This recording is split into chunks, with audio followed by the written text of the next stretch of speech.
Άντε ρε.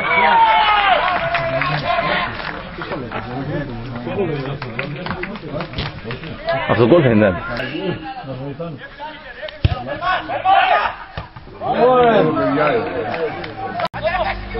Πάρ' το μπαλάκι σου.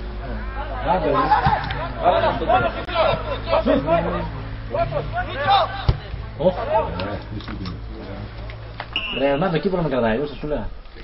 Να πάρουμε και μπαλάκι αυτό. Μπαλάκι θα πάρει. Για να το βουλώσουμε εδώ πέρα. Σάβα! Ας το να μην το φωνάς. Μην το φωνάς γιατί ο Παντελής τώρα θα πετάξει μια πέτρα από εκεί.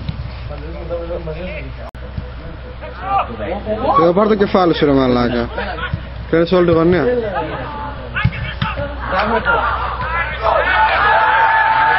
Offside ρε Πιλούτα!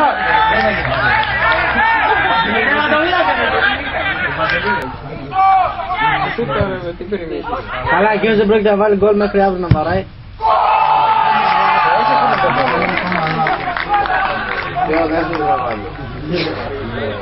Μαλάκα ρε. Τα δύο πουνάνε.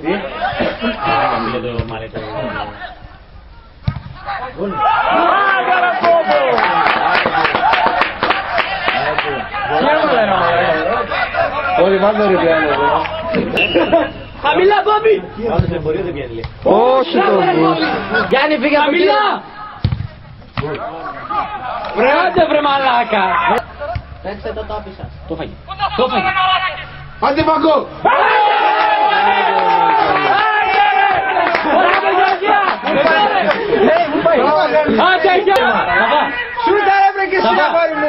Καλό το χόρτο πέφτει. Όχι βρε μαλάκα Νίκο. Τέλειξε. 4 Νικολάκη, τρέξε αγόρι μου, έτσι τρέξε, έμπορε!